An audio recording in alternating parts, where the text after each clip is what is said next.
Welcome to Rachel Uncensored, the only place on the internet you can find an uncensored version of me. Hello, I'm Rachel Ballinger, and I am here with the best guest ever. I was... What do you want? You flatter me. Do you want me to insult you before? The best guest ever. Wow, that's such a compliment. It is. I've had some good guests. You've had a lot of guests, a lot of good guests. I've had my sister, JoJo, Allie, Joy, Kendall. Do I have any other friends? Becca Moore. We've had a ton of people on here. I have. Alana. Oh, yeah, Danny. Andrew, Danny, Brother Bear. Yeah, I've had a lot of guests. Your mom. Oh, how could I forget my mother? I can't believe I forgot my mom. She's one of my favorites. Yeah. All right. She's also my favorite. I love after I podcast with my mom. When we're done with it, she's full of energy and then wants to talk a bunch. She never wants to talk on it. But then she'll go inside and tell Abby everything she thought during the podcast but didn't say. So she's very reserved on the podcast, but she has a lot of opinions. Yeah, I feel like things to say. You get the better version of the podcast that no one else will hear. I'm just waiting in the living room for when she comes in after the podcast because I know I'm just going to get all the energy and all the tea from her. God, she's ridiculous. All right, but I'm here with my girlfriend, Abigail, Abby, sometimes I call you Miss Abigail. I don't know why. No one else calls you that. When do you call me that? Around Joy? No, when I'm referring to you in my vlogs. I'm like, Miss Abigail has made me dinner. Yeah, Miss Abigail. It's like proper. It's if I'm doing something sort of like fancy, proper, and more like motherly, I feel. Motherly? Yeah. Okay. I feel that. Like taking care of the house. Like if I'm taking care of the dogs or something. Yeah. That makes more sense. Yeah. And I guess I say Miss Joy because she takes care of my dogs for me. Yeah. I call her Miss Joy. That's her name. That's her name. That's her name to the dogs, for sure. Is. All right. I've written out a little bit of the podcast. I didn't want to just leave us hanging doing absolutely nothing. I did need to do a follow-up because last podcast I said I read a thing that pissed me off and it's pointless animals. And it's when you have a fish or a bird in a cage. Yeah. I find those pointless because you can't play with them. I mean, I get like there's really cool parrots. They're pretty to look at, but yeah. You're just like putting this thing that's meant to fly in a cage and not letting it fly. There are some people who are great owners where their bird can fly around their house. They do take the bird on walks. I'm just talking about the people that buy an animal, stick it in a cage, and never let it out. I don't get the point of owning that. Yeah. Get a picture. Get a stuffed animal. Yeah, same thing. It doesn't matter. But someone said in the comments, excuse me, birds actually hate flying, and if they didn't need to do it, they wouldn't. And I said, I don't believe you. How does she know this? Did she ask the bird? I don't know, but she wrote a whole thing. Okay, Blaze's just hiding his face in the pillow. He's tired. He's done a long day of nothing. No, but they said apparently they only do it to feed and whatever, but if they didn't need to, they would just walk everywhere. Because they're tired? Yeah, apparently because it's tiresome. It's tiresome.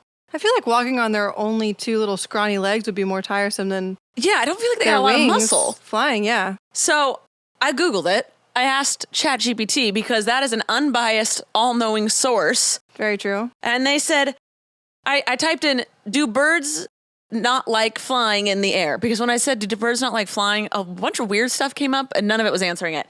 And it says, no, birds actually seem to enjoy flying. That's what I was going to say. And are motivated to do so. Yeah.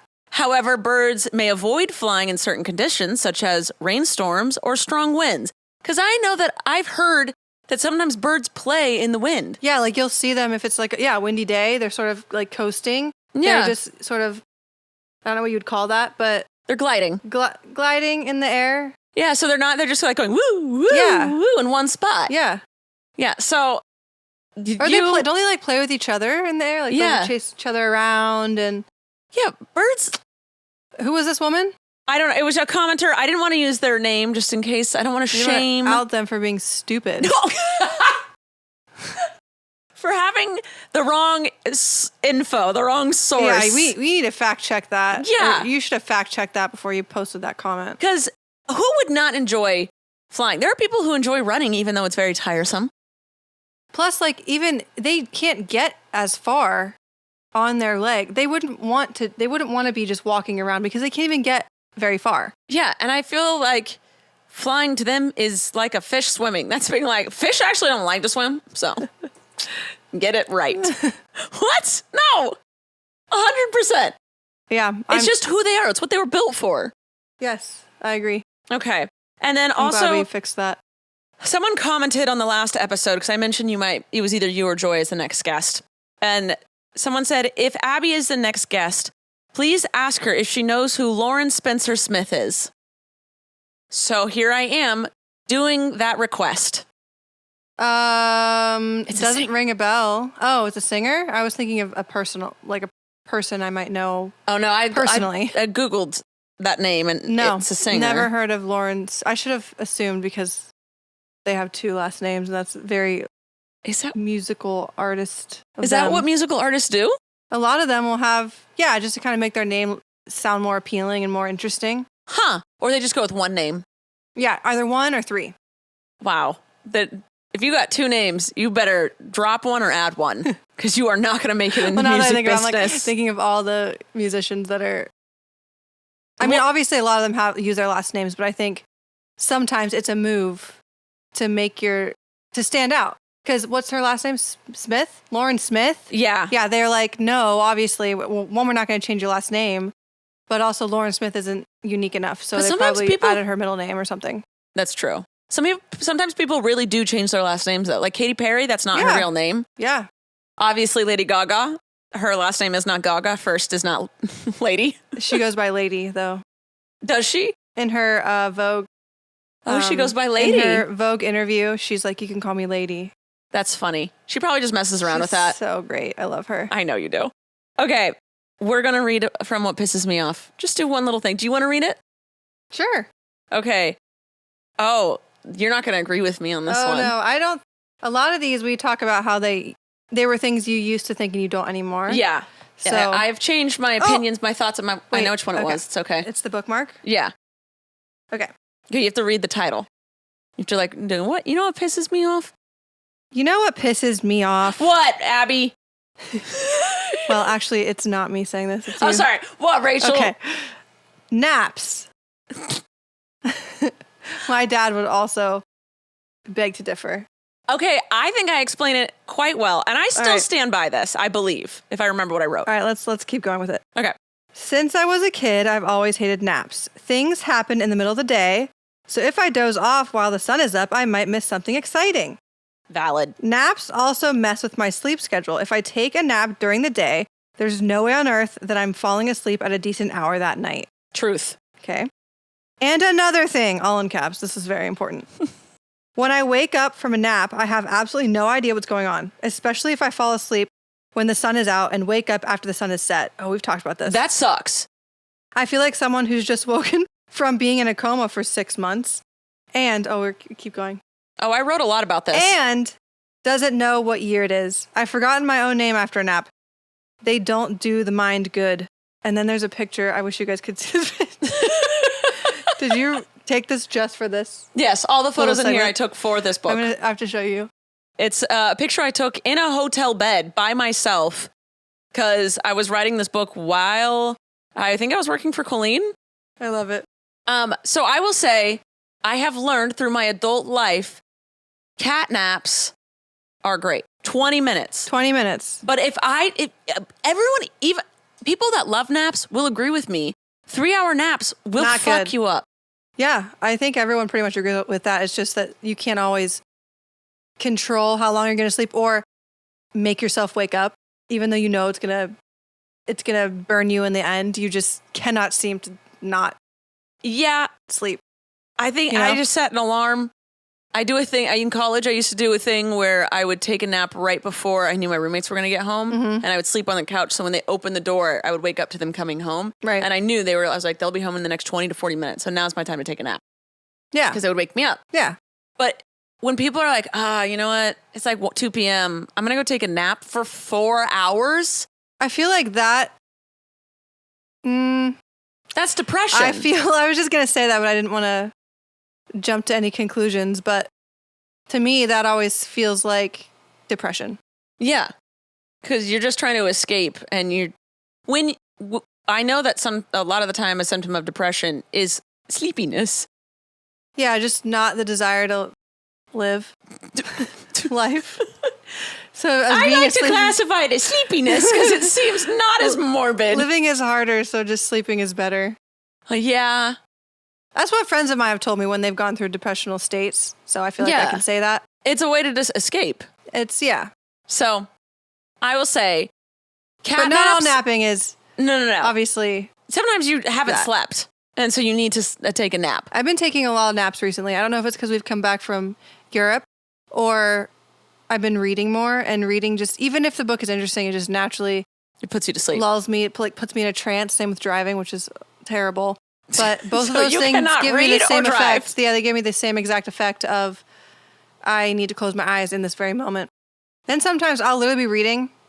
I'm so tired. I take a nap for 10 minutes. I wake up and I start reading again. Yeah, I do that all the time. Oh, okay. I can keep going. I do that. I did that on airplanes when we were in Europe. I read a lot on my phone. I downloaded the Kindle app, and I'd get really tired and fall asleep, and then wake right back up and go right back to reading. Yeah, it's great. It's like a little break. Yeah, because you're just like resetting your mind. Your mind's finally relaxed, and then you get to a little nippy nap. But I don't know what it is though about reading that is so sleep-inducing for me, but that has to be a thing. I want to do. Joy mentioned yesterday that you can do a brain scan, a brain study of your own brain, and see what triggers your brain to do what. And I was watching a TikTok with Colleen yesterday about ADHD and how they can see it in the brain, because when you're told to focus on something, your cerebral cortex just shuts down.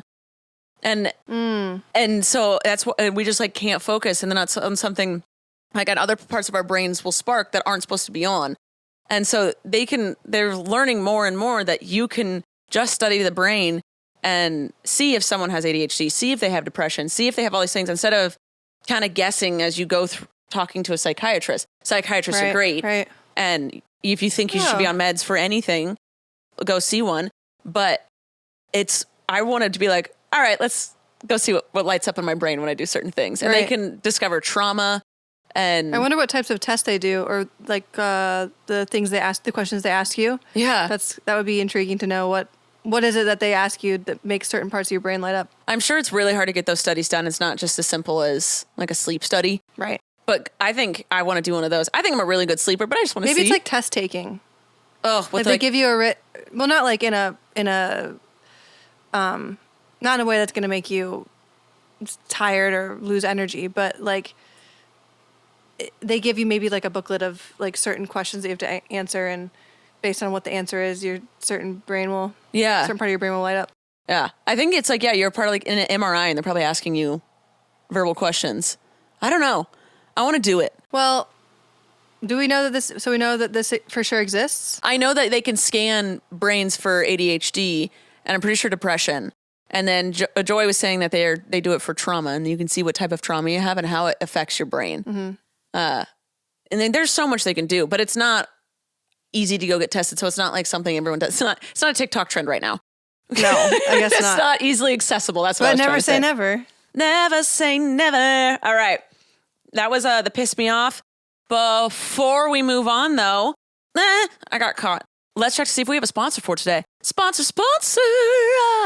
Home Chef. Home Chef is our sponsor for today. Are you an overwhelmed foodie like me? Are you drowning in a sea of meal kit options? Feeling like you're in a bad dating game where every contestant looks the exact same? Well, fear not, because amidst the chaos, there's one shining star worthy of your culinary affection. Home Chef. It's not just another fish in the meal kit sea.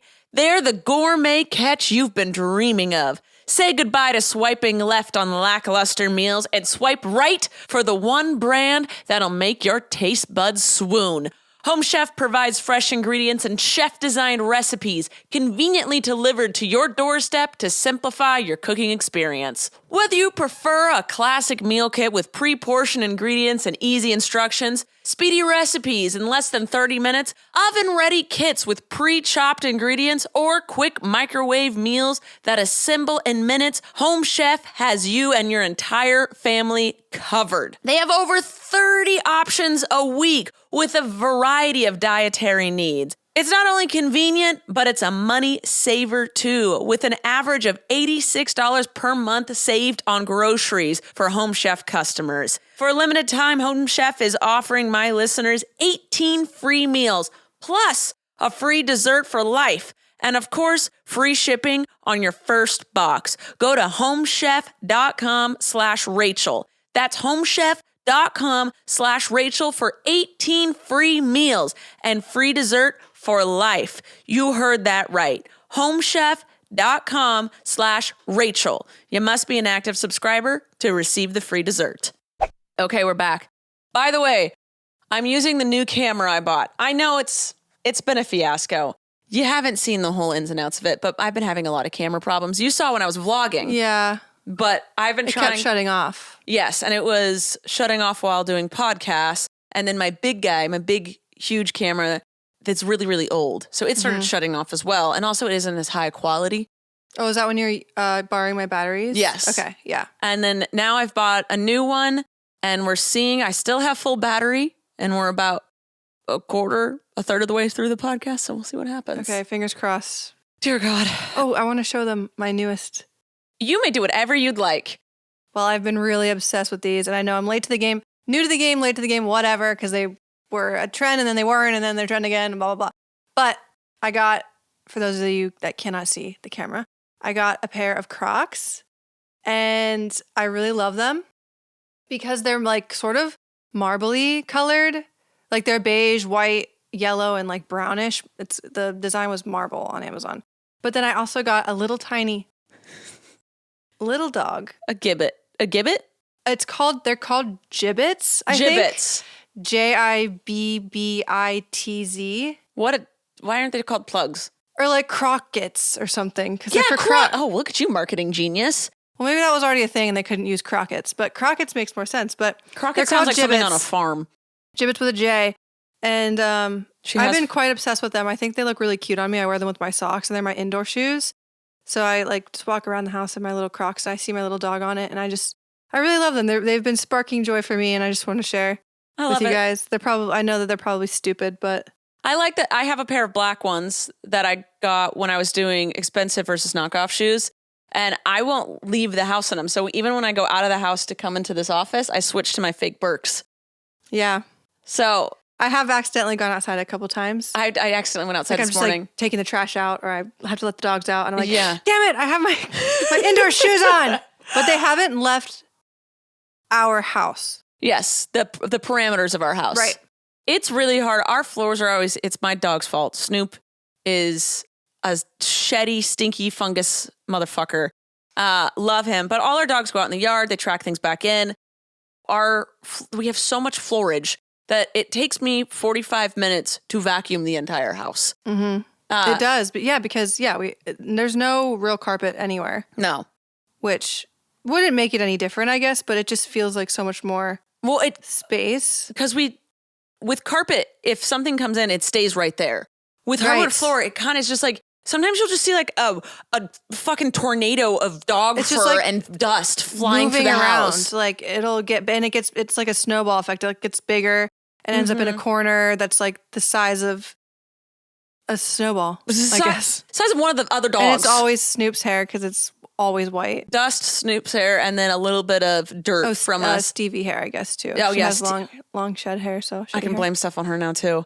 But so we're like, let's take off one more level of dirt and try and make it so we're not walking around with our shoes on, like our outside shoes in the house. Yeah. But I don't like to be barefoot or in my socks.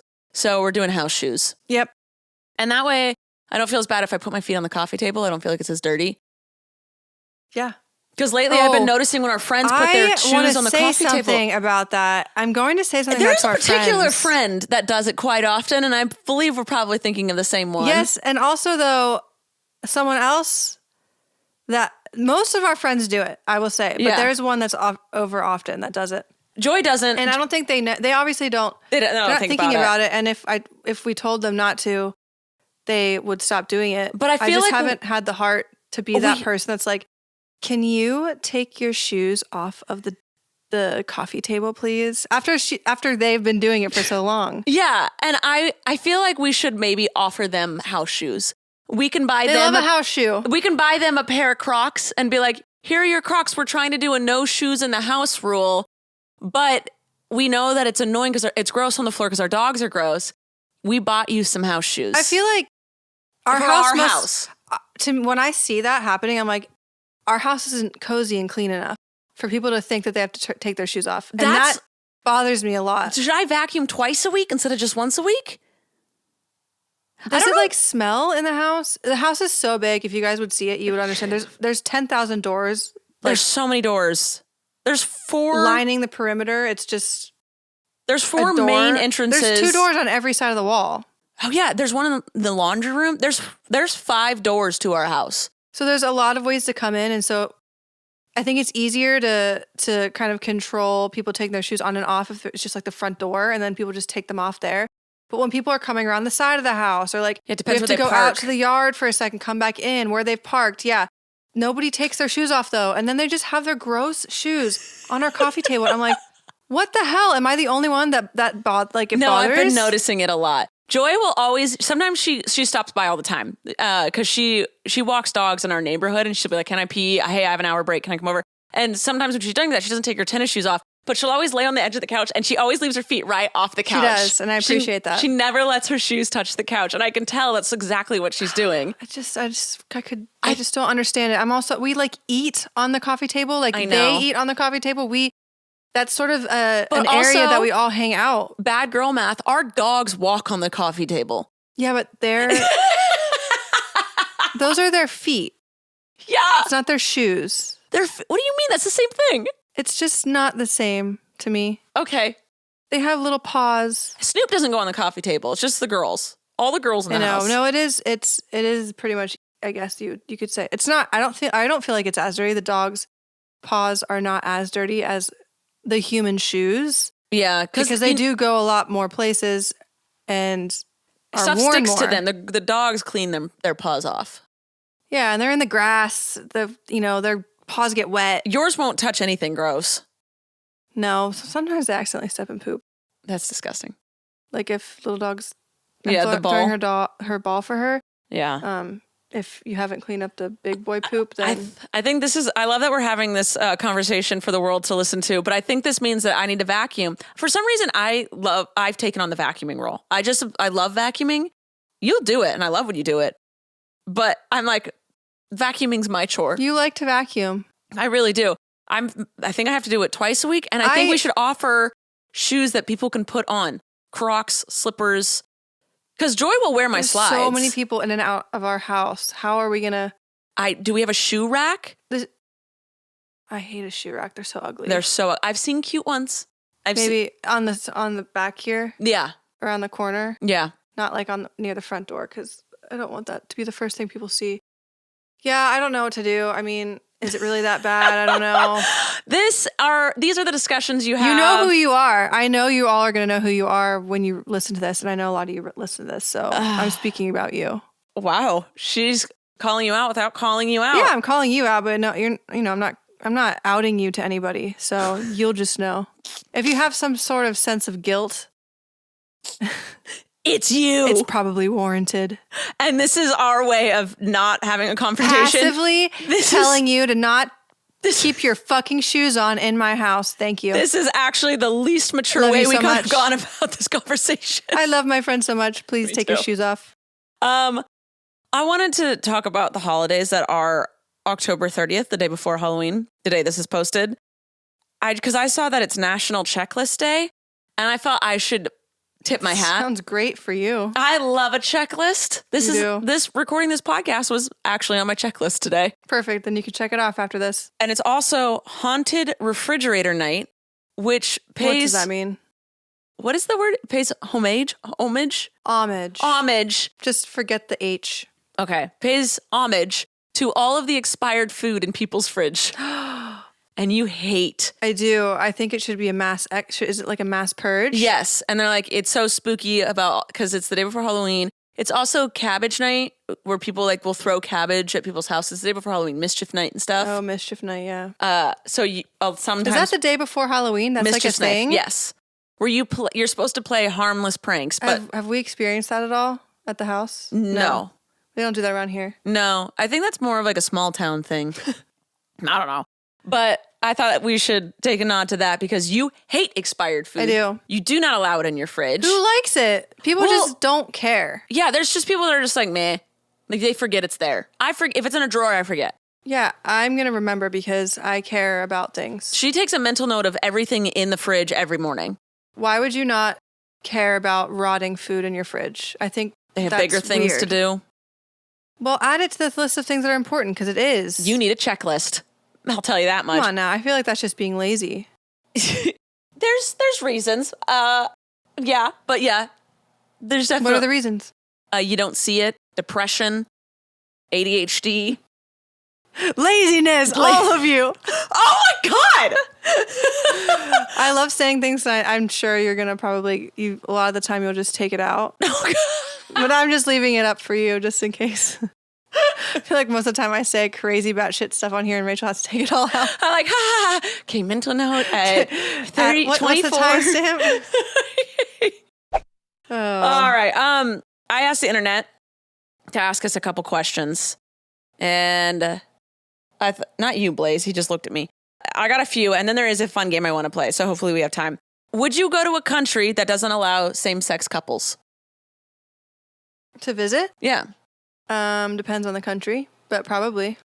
I am hard against this. Yeah, I know. We've talked about this. Like Egypt. I want to see the I'm not going to let someone else's dumb rules or laws keep me from seeing the world. Yeah, but here's the thing. I could end up in jail or dead. It is literally illegal. Well, yeah, obviously if it's like incredibly dangerous to even exist. Oh yeah, if it's like people are just buttheads, but it's legal, then that's one thing. But if it's illegal, I will not go because you can see me, one. And then also if they're like, oh, we have like, they're at the hotel. They're like, we got claims that you might be gay. I just don't understand. I can't lie. You look me up. My name is there. I don't understand how. Well, yeah, I guess because you're an internet person, content creator, that you're a little bit more, you can't really fly under the radar. But I would just argue that how can they tell? Like, truly, like, unless we were out in public making out or holding hands, doing something that's obviously going to make us look guilty, then. But that's another thing is I don't want to hide who I am. I know, but okay, but also it's not for like ever. Yeah, It's just to see something. I feel like I just don't feel the need to risk mine or your safety to see the pyramids. What do you think Blaze thinks? Blaze wants you to tell him you'll cuddle him. Well, he got up. Come on. You literally got up. He's looking at you. No, he's looking at you now. He wants to see if you... He wants to be the center of attention. Come on. Come on. Go oh for my it. gosh. See, he wanted to cuddle you. Lay down. Lay down, no face. Joy doesn't even let you touch her face. Lay down. Okay, if someone wants to know our strengths and weaknesses as a couple when we travel together. Strengths, we're really good under pressure. Yes. Weaknesses. I don't think we have one. I always want to play, and when you have to work, I can be distracting. Yes, that is very true. Well, I was going to say one of your strengths is that you always have fun things planned and dinner reservations, but you don't care if we keep them. Yeah, for the most part. I think that there are probably certain things I'm like, we really should do this thing. If we paid for it ahead of time, we'll go. Yeah, but if it was someone didn't want to do it or it just didn't work out, I haven't been like salty about that or anything or held any resentment towards anybody about that. So, because I know like traveling, there are a lot of times you just have to go with the flow. Yeah. And I'm not a type A person, and I think that's why it works really well is because I'm very type B? What's the other type? I think it's type B, but then I've also seen type C, and I think it's literally there's just type A. So if you're anything else, you're type B. I'm not type A at all. I'm not. I just, yeah. You're I'm not like, anal, but yeah. which can be a really good thing if you in certain scenarios. But for us, when you and I travel together, it is literally, I'm like, oh, what do you want to eat for dinner? You're like, oh, I have a couple places to start already. Oh, I have actually dinner reservations at 2 different places if you want to go to one of them tonight. Mm-hmm. And you do that a lot. And she plans the activities. And so you never overbook us. We have a thing where it's like, it was usually one activity a day, doesn't last more than a couple hours. Like a dinner reservation. Yeah. And then if we have a huge thing, we'll take the day off the next day. Yeah. So if we have like a huge tour, we went on a huge bus tour in Ireland. I think we did absolutely nothing the day before. Yeah, I'll think about stuff like that where if we're going to do something like that, where it's not going to be the day we get in. So like when the day we got into Ireland, or it was in 2 days, I gave us like the first day we were there, we just traveled in and we were all very, very jet lagged. Yeah. And required a lot of sleep. So even that next day, I felt like that needed to be a buffer day. Yes. To go out and sightsee and get adjusted even a little bit more. And then after that, so like a third day for a big tour or experience is, in my opinion, the best way to go. Yes. Because you also don't want to end with that. No. You also want to be able to relax before you leave again. Yeah. And then I want, as a couple, I'm also really good at planning the logistics. So yeah, Abby will be like, oh, we don't leave till 4, so let's do this thing at 3. And I'm like, no, because we have to get in the Uber and we have to do this and this and this before we go. Time management isn't always. Well, I'm just. You want to do always everything. Really excited to. I just want to experience stuff. Yes. So, but I know that you'll kind of rein me in to be like, babe, that's an hour-long tour and we have to leave in 5 minutes. So like, can't do we that. can't just do a little bit of it and then we'll just leave later. No. So I'm good at logistics and ordering the taxis, doing the hotels, the flights. You'll find Airbnbs, but I can handle the flights are the main thing that I'm in charge of. But then as a couple, we both go with the flow, but love a plan. Mm-hmm. And we also, if something does go wrong on the trip, we both will not crack at the same time. We both won't crack. No. One of us will always stay sane and logical. Like on our way to Europe, my credit card info got stolen and I was about to spiral. And Abby went, okay, well, what we can do is, and she like took over. I was like, Thank you. Think of a solution. Okay. Think of a solution. Yeah. But you kind of know in situations like that, when you have to be that person. Like I knew that there was a solution. Yeah. And I'm sure if it was happening to me, you would have had that space to know that there was a solution too. But when the crisis is happening to you, it's really hard not to just go into like a panic emotional state. And so that's why I think it works really well, because if the tables were turned, and it was the same exact situation, you would have suggested what I suggested. But it just is hard to get to that point when you're thinking about, how am I going to pay for our next whatever? Or like my business card is gone. Oh, yeah. And then on the way home, our flight kept getting delayed. And I was like, okay, I have a plan. If it gets delayed one more time, we'll get a hotel and we'll get on this flight on the next day. And if it doesn't, I was like, I'm actually going to upgrade us so we can sleep, because we haven't slept in 24 hours and we got to be, we're a 5-hour flight home. So I'll upgrade us so that we can lay down and sleep. So when things go wrong, one of us will always be like, I got it. Don't worry. You can be sad about it. I'll fix it.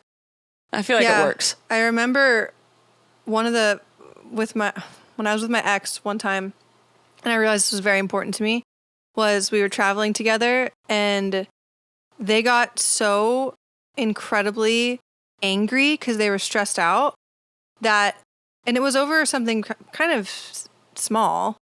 But I thought, this is not a person that I could travel with like long term permanently, because that's just very telling, I think, of a person, how well or how poorly they travel in like a relationship partnership situation. Oh yeah. And I never thought that would be something that would bother me or affect me or be sort of like a red flag or anything, but I remember having a moment of panic. Like, you're like, oh, dang it. This is awful. Yeah, traveling should be fun. Yeah, and when it's not, you can't have like a mental breakdown. No. Like you can't throw a fit. No. It's time to, pull ourselves together and come up with a solution, not fight or No. Oh, you should never, when something's going wrong, you should never fight. Like always try and be kind to one another when something's going wrong because it just will not help. Yeah. Oh, goodness. All right, let's do another question here. Why did you both not like ACOTAR? Oh, sorry. Don't apologize. I yawn on camera all the time. I'm not bored. I'm just tired. She needs a nippity nap. I just need my midday nap, my 20-minute nap.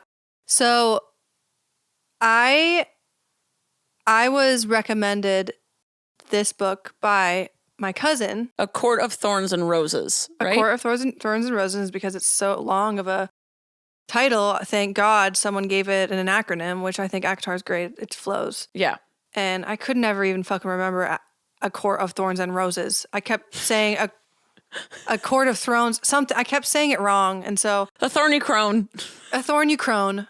But when my cousin suggested it to me, I was really, really excited because I have heard about, this series is quite, not old, but it's a few years old it's by well now. known. I think it was in like 2020, something like that. And so it's a few years old. It's not like a new series that everyone's really into. Yeah. I've been hearing a lot about this over the years. My best friend, Devin, she was really obsessed with it. Her best friend, Rhiannon, was really into it. And you just hear about it all over the internet. And so when my cousin suggested it to me, I was stoked because I'm like, you know what? I want to see what the hype is about. Yeah. I'm a little bit late, like a few years late, but no better time than the present. And so anyways, I had really high hopes for it because of all these things. And I bought the book and you bought the book for me. I was so excited because it was on the way to Europe. And I was like, just the idea of, the last time I loved reading a book that sparked my love for reading as an adult was The Seven Husbands of Evelyn Hugo. And I read that on the way to Europe the last time we went. 2 years ago. So I was like, perfect. I just can't wait to get enthralled in a book again. And this is like a series and it's just like so popular. It's going to be amazing. And I started reading it. And it wasn't until it was like chapter 15 or something. I remember posting it on Instagram that I just couldn't, I wasn't feeling anything. Like I wasn't feeling anything for Feyre. I wasn't feeling anything for Tamlin or anything between them. Like I kind of was annoyed by her. I didn't like the way that it just felt really unreal. Obviously it's an unrealistic it's a story of fairies. But the energy and the conversations between like Feyre and like Tamlin and Lucien, I was like, why would she say, like, she was just so, she kind of got on my nerves a little bit. She was very bratty. Yeah. And just like, why? And she'd always say, like, there were a couple times where she'd say something like really snarky to them. And they would like, kind of like be like giggling or whatever at her. And she'd say, I probably shouldn't say that, but I did. Like, that's how I read it in my mind too. Like, I don't know why I just couldn't connect to her. And there wasn't necessarily anything wrong with her. And at the end of the book, it did. And this is what everyone told me. They were like, it's going to either, well, I got like 3 opposite, very contrasting opinions from so many people. So you guys made it actually harder for me. Thank you. But people were like, it's the worst series. Stop reading now. The other people were like, just wait to the last 100 pages. And the other ones were like, this book is dull. Wait till the second book. I'm like, okay, well, which one do I choose? Like, so she had me download it so I could also read it alongside her. I'm like, I need help. I need help to know if I'm just not getting it or I'm like dull or I'm just like not, equipped to understand this like just the way that it's supposed to be amazing. Because I think I enjoy reading a little bit more than you. And I think I read a little bit faster because I was on my phone and you're like, can you please catch up and just tell me what this is? And I had the same reaction. I was like, I feel nothing. I was actually reading other books while I was reading this one. That's so sad. And I feel bad. I feel truly bummed. One, because my cousin loves the series and I value her opinion so much on stuff.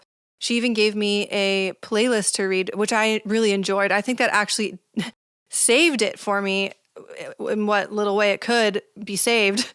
The playlist sort of made me feel like I was in a movie almost. It gave it like a soundtrack. So the parts where like she's fighting the worm, Oh, yeah. the soundtrack was weird how it would like hit perfectly. Oh, that's cool. The songs were all instrumentals. There was like one or two with words, but I can't read and listen to music at the same time. If people do that, that's crazy to me. I don't understand But I can that. only do like instrumental, and most of the playlist was just instrumental. But there would be parts where like it's more like lovey, and it would be like slow. And then the parts like the worm part was like crazy because the music that was playing for that part was like so on track with what was going on. That's that crazy. it like totally brought it to life for me. And so yeah, I would say the end of it was interesting, but I started the second know. book and yeah, I was getting angry. I was like, she just spent 3 paragraphs describing a fucking robe. And I don't even care about this robe. I don't care about this person. I think I do have also a hard time because it's a book. They describe settings and the way things look so much. And I can't imagine that in you my can't head. visualize it? No. I can like, visualize it, but I don't care. I can't visualize it. I'm like, what do you mean? It's so obscure to me. It like, even in this book that I'm The Fourth Wing, there are a couple times where like they're describing the area in which you're in, like the dais or like a big like room, and they describe things on the walls and like how things are coming down with the lighting. And I'm just like, oh, I don't know what you're saying. I don't understand that. I skim past that because I don't give a fuck. And I know it has nothing to do with the story. It is like people love to get engulfed in those worlds. I need to know if people do truly can visualize that imagery. Like if that is something they can do. And don't just lie. Don't just say, yeah. No, like truly, are you skimming past that too? And being like, okay, they're describing a scene, like they're describing a place right now. Or can you actually like see those things? I can actually see those things, but I don't care, so I skim past it. But if I sat there and read that paragraph and said, okay, what are they saying this room looks like? Because it's a big deal. And I sat there and I read it, I could visualize the room.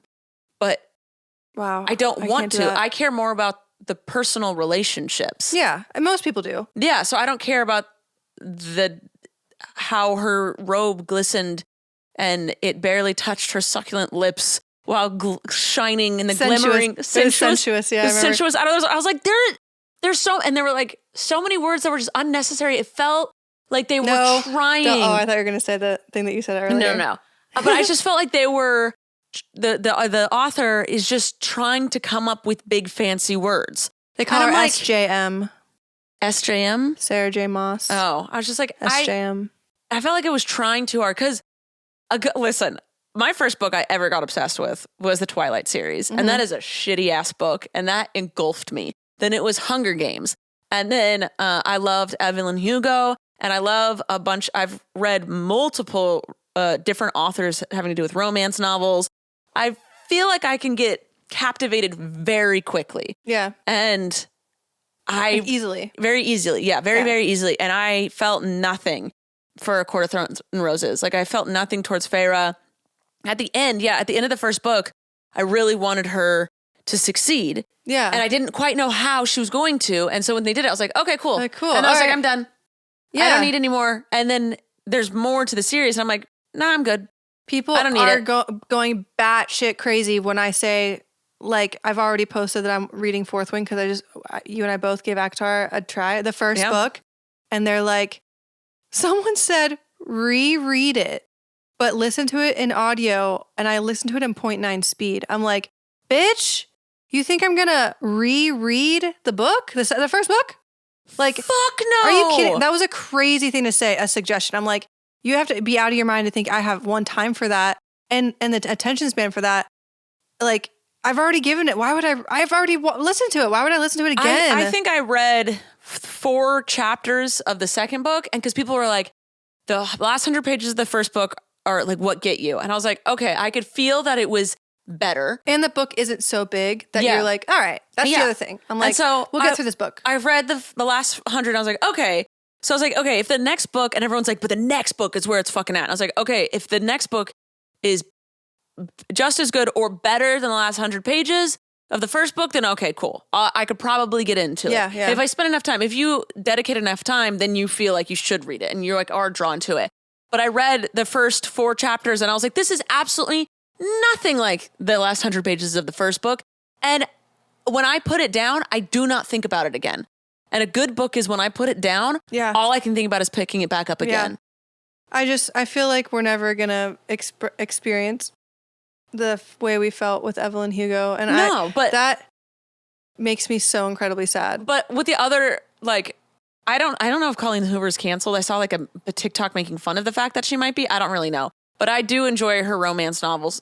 Some of them, not all of them. They're very toxic straight people. But those books, when I get to like the middle of it, I don't want to put it down because I want to figure out what happens. There's mystery, there's intrigue, and there's draw to these characters. And you're like, you always feel for the girl, and you're always like, why is the guy a dick? Why is he an asshole? Is he always just an asshole? The guy, yeah, it's straight people. Yeah. The girls are always trying to fix the guys, and the guys are assholes. But he loves her, and their love is so strong, and that's why he's a dick or some bullshit. That was another thing about the ACOTAR series, and even in the Fourth Wing that I'm like, okay, it's only the second of these fantasy books I've read, and I know that there's so many of them, and I know there's a lot of really good ones.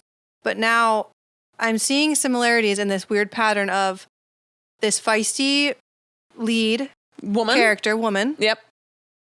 Who is like captured or weak in some way, or like and hates the guy. Hates the fucking guy so much. She can't even stand to look at him, and then they fall in love. Yeah, that's pretty much how romance novels go. Boring. That's boring. Why you liked Evelyn Hugo, because it wasn't that. I'm just so that it's frustrating, and that's happening in the Fourth Wing. I already know what's going to happen, and I actually like this character more. Named Violet. I like her more than I like Feyre, and I don't know why. She's very similar. No, she kind of has that mouthy. That part is so annoying to me. That it reminds me of like how you would think middle school is, or like high school when like the boys pick on you, like, and you snap back like all sassy, like, oh yeah. I'm trying to think of an example, but it's so like juvenile to me. Granted, they're probably I think they are teenagers, so I guess they're just mimicking teenage life. But that's what it's nailing it, I guess. But it's just so basic to me. So I don't know, just typical. Yeah. But that's the theme in both of these books. I'm like, damn. There is a Colleen Hoover book that I think you would actually enjoy. It's very suspenseful. Is it Verity? Yeah. Yeah, I know. I need to read it because that one is actually good. People have talked a lot about that, and I do want to read it. I think I'm one book at a time kind of girl, and I'm almost halfway done with Fourth Wing. Okay. There are ones after, but I think I can, depending on how it ends in the first book, like I could probably stop, read something else, and come back and still remember. I never thought on this podcast we would be on book talk. Oh, I've been looking at book talk stuff. I've like become obsessed with it, but I can't find a single thing. I'm so overwhelmed. Yeah, there's a lot. That's why I kind of just stuck to my little genre, and like that was it. I feel like people will enjoy this segment though. Yeah, if people are into to books. Yeah. Books are like a big thing right now. Good. I'm glad. People should read more. Okay. I am going to move on to just because we have like 2 more questions, and there is a game I want to play that I feel like you'd be good at. Also, someone said cold water is pointy and room temperature water is round. And I agree with that. Yeah. Okay. That's how it feels. Someone said if you could pick up a hobby, I'll reread this. What hobby would you like to pick up next? If you could pick up any hobby, what would it be? Oh my gosh. What? I have wrote down pottery, cooking, knitting, sewing, herb gardening, flower arranging, guitar, piano. I like to do, there are so many things. I want to be able to do everything. Oh my gosh. And all of these created something. I realized that. Doing all this was like creating. I want to create. Yeah. I want to build and create. Yeah. You want to make music. You want to create. I didn't put music on here, but then as I was reading it, I was like, why isn't there an instrument on here? But I realized it's because I like to make a thing. Yes. Like a physical object. You do. What's one you would do? You can just name one. Well, it's weird because my brain, for the first thing my brain went to was, is this something that I'm going to succeed at? Oh. Remember how I called you a perfectionist the other day and you're like, no. No, but I don't want to start something that I'm going to fail at or just get bored of. Oh. Like, is this like anything that I would pick up and I would actually be enjoying and it would last? That's where my brain went. It wasn't that like You went really realistic. It wasn't as philosophical, I think, as I made it to be. But just generally, I guess pottery, I really do enjoy pottery. Like that would be really fun to do. I also think about, will I continue to be able to do this? Will I continue to have time for this? Because that's why I don't pick up a lot of hobbies. It's like, I might have time this week, but I will not have time next week to keep going. And so I'm not going to buy a pottery wheel. I'm not going to sign up for classes for anything. I'm not going to buy an instrument. I don't have time. But if I could, if I had all the time and the money in the world, I would take up every hobby that ever existed. Because I think that would be just... That's so ADHD of you. I want to do it. But I don't hyper-focus on them because I don't ever master anything. I'm like, I like to learn kind of how to do it a little bit and be like, oh, that's fun. And then I don't have time for it anymore. Can't think of a single hobby. I know that there's millions in my head, but I just can't think of one right now. Scuba diving. No. Oh. So you said pottery, though. Yeah, but that was one you said, so I feel like that's cheating. Oh, you need a different one? I'm like copying you. That's okay. Rollerblading. I thought maybe backpacking. Is that a hobby? Yeah, anything's a hobby. Yeah, backpacking or bike packing. Bike packing seems like fun. When I was home, I was biking a lot with my parents, and it was very enjoyable, and it's really good exercise. And when I came home, I thought, oh, I know. Tell me. I know, mushroom foraging. Oh, you love to forage mushrooms. See, I know I do have a personality, guys. I just had to think. Whoa, was that a fear that you don't have a personality? Yeah, kind of. You have a great personality. I think mushroom foraging would be one of them, and biking more. Maybe running. I've been enjoying We've been jogging. We've been jogging I'll every say morning. jogging. I've been enjoying our jogs. I have been. Maybe a hobby that includes like some sort of activism. Oh, okay. I don't think this is a hobby, but it was something that I was considering doing, and I still am. But being one of the escorts for the Planned Parenthood, is that a hobby? Activism is a hobby. I don't know if that's a hobby. Activism is a hobby. Yeah. That's volunteering. Hobby makes it sound, I feel like it takes away from the importance of it. It makes it sound like it's the same as knitting. Yeah. I'm going to have you immediately stand up and walk out of this room because he has farted and I need to close out. Bye. All right, guys. That's it for today. We'll play our game next time. I love you so much. Please subscribe. Please follow. Thank you, baby, for being here. I love you guys, and we'll see you next time. Bye!